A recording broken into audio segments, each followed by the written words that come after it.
चाहे किसी के पास एकड़ के खेत हो या शहर में एक छोटी सी बालकनी, पौधे उगाना ये एक कला भी है और विज्ञान भी। तो आज हम उसी विज्ञान को समझेंगे जो हमें कहीं भी कुछ भी उगाने की ताकत देता है। चलिए इस हरे भरे सफर की शुरुआत करते हैं। अच्छा, जो भी बागवानी करता है या खेती करता है, उसके सामने सबसे बड़ी चुनौती क्या होती है? मौसम। कभी बहुत ज़्यादा गर्मी तो कभी बेमौसम बारिश, कभी कभी तो पाला पड़ जाता है।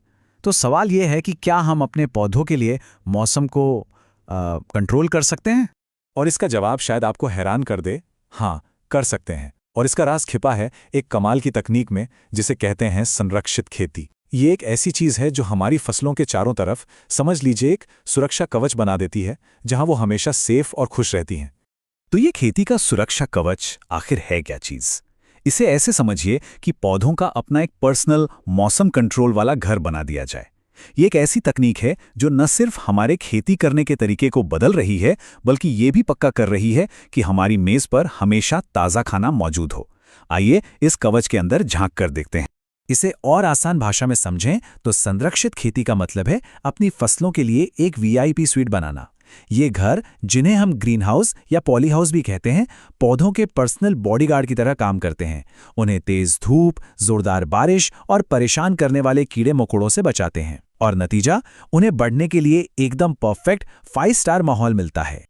लेकिन पौधों के लिए ये जो वीआईपी सूट है ना, ये एक ही तरह का नहीं होता। ये सुरक्षा कवच कई अलग अलग शक्लों में आता है और हर एक का अपना एक खास काम होता है। तो चलिए इन अनोखी संरचनाओं की दुनिया पर एक नजर डालते हैं। देखिए, सबसे मशहूर तो हैं ग्रीन हाउस और पॉली हाउस, लेकिन इनके अलावा लो टनल जैसी छोटी जमीन से जुड़ी संरचनाएं भी होती हैं, जो सब्जियों की नाजुक कतारों को बचाती हैं। फिर है शेड हाउस। ये उन पौधों के लिए हैं जिन्हें थोड़ी छांव पसंद है। और कीटरोधी घर, जो एक किले की तरह वायरस फैलाने वाले कीड़ों को बाहर ही रखते हैं। अब सवाल ये कि इन घरों की छत किससे बनती है? तो इसमें मुख्य रूप से 2 चीजें इस्तेमाल होती हैं, कांच और प्लास्टिक। कांच से रोशनी और गर्मी बेहतर तरीके से अंदर रहती है, इसलिए नीदरलैंड जैसे ठंडे देशों में ये बहुत पॉपुलर है। वहीं प्लास्टिक सस्ता होता है, इसलिए चीन जैसे देशों में और दुनिया भर में सबसे ज्यादा इसी का इस्तेमाल होता है। तो इस सारी टेक्नोलॉजी का सबसे बड़ा फायदा क्या है? पैदावार। जरा सोचिए, एक पॉली हाउस के अंदर फसल की पैदावार खुले खेत के मुकाबले 5 से 6 गुना तक ज्यादा हो सकती है। ये कोई छोटा मोटा सुधार नहीं है, ये तो खेती में एक गेम चेंजर है। लेकिन इन कंट्रोल्ड माहौल में सिर्फ सब्जियां ही नहीं उगती। यहां कुछ ऐसा भी उगता है जो बहुत कीमती है, कुछ ऐसा जो हमें सेहतमंद रखता है। हम बात कर रहे हैं औषधीय पौधों की, यानी प्रकृति की अपनी फार्मेसी, जहां हर पत्ती और जड़ में कोई न कोई इलाज छिपा है। भारत का औषधीय पौधों से रिश्ता कोई नया नहीं, ये हजारों साल पुराना है।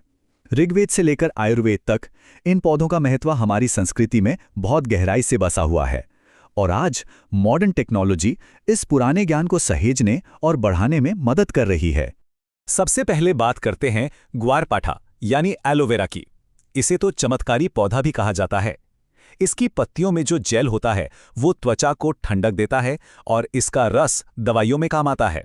मतलब एक ही पौधे में सुंदरता और स्वास्थ्य दोनों का खजाना है। अगला सितारा है अश्वगंधा, जिसे इंडियन जिनसेंग के नाम से भी जाना जाता है। पारंपरिक रूप से इसकी खेती मध्य प्रदेश में होती थी, लेकिन अब इसकी नई और दमदार किस्मों की वजह से ये पूरे देश में फैल रहा है। जरा सोचिए, 1 हेक्टेयर जमीन से 1000 किलो तक सूखी जड़ें निकल सकती। और फिर है तुलसी, जो लगभग हर घर में पूजी जाती हैं। ये सिर्फ एक पवित्र पौधा ही नहीं है, बल्कि इसके औषधीय गुण भी अनमोल हैं। दिल की बीमारियों से लेकर बुखार तक में इसका इस्तेमाल होता है और इसका तेल सुगंध इंडस्ट्री के लिए बहुत कीमती माना जाता है। अच्छा, ये सब देखकर ऐसा लग सकता है कि ये टेक्नोलॉजी तो सिर्फ बड़े किसानों और बड़ी बड़ी कंपनियों के लिए है। लेकिन क्या ये सच है? क्या इन कमाल के सिद्धांतों को हम अपनी छोटी सी दुनिया में, अपने घरों में, अपनी बालकनियों में नहीं अपना सकते? बिल्कुल अपना सकते हैं। संरक्षित खेती का जादू सिर्फ बड़े बड़े खेतों तक ही सीमित नहीं है। इसके जो मूल सिद्धांत हैं, मतलब पौधों को वो देना जो उन्हें चाहिए, वो छोटे पैमाने पर भी उतने ही असरदार हैं, यहाँ तक कि हमारी अपनी बालकनी और छतों पर भी। और इसकी एक जीती जागती मिसाल है जमशेदपुर की रानी कुमारी और उनकी बेटी श्रिया। ये दोनों मिलकर अपने घर के बरामदे और छत पर लगभग 400 पौधे उगाती हैं। इन्होंने ये साबित कर दिया है कि बागवानी के लिए बड़े खेतों की नहीं बल्कि लगन और प्यार की जरूरत होती है। रानी कुमारी का एक बहुत ही सरल लेकिन दमदार संदेश है। बागवानी मुश्किल नहीं है, सबसे ज्यादा मेहनत बस शुरुआत में लगती है। एक बार जब पौधे सेट हो जाते हैं तो वो परिवार का हिस्सा बन जाते हैं और उनकी देखभाल करना एक खुशी बन जाती है। तो अगर अब अपना एक हरा भरा कोना बनाने का मन कर रहा है तो पहला कदम क्या होना चाहिए? रानी और श्रिया के तजुर्बे से हमें कुछ बहुत ही काम के और आसान टिप्स मिलते हैं। उनका सबसे बड़ा सीक्रेट है प्लांट प्रोपगेशन। सुनने में थोड़ा मुश्किल लगता है, लेकिन ये बस कटिंग से पौधे उगाने का एक फैंसी नाम है। मतलब नए पौधे या बीज खरीदने की जरूरत ही नहीं, बस किसी दोस्त के हेल्दी पौधे से एक छोटी सी टहनी लीजिए, उसे मिट्टी में लगा दीजिए और बस जादू देखिए, आपके पास एक नया पौधा है, वो भी बिल्कुल मुफ्त। पौधों के लिए सही घर बनाना यानी सही मिट्टी तैयार करना भी बहुत जरूरी है। एक क्लासिक और असरदार पॉटिंग मिक्स के लिए ये रेसिपी आजमा सकते हैं। 50% बगीचे की मिट्टी जो बेस है, 40% गोबर की खाद जो पौधों का पौष्टिक खाना है और 10% रेत या कोकोपीट ताकि जड़ों में ज्यादा पानी ना रुके। कुछ और जरूरी बातें। शुरुआत में पोथोस या फर्न जैसे आसान पौधों को चुनें। पानी तभी दें जब मिट्टी छूने पर सूखी लगे।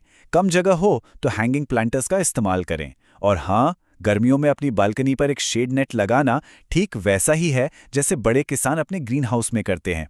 मतलब बड़े पैमाने की साइंस को अपनी छोटी सी जगह में लाया जा सकता है। और हाँ, घर में पौधे लगाना सिर्फ सजावट के लिए नहीं है।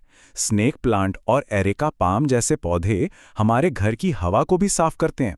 ये एक तरह से नेचुरल एयर प्यूरिफायर का काम करते हैं, यानी सुंदरता के साथ साथ सेहत भी।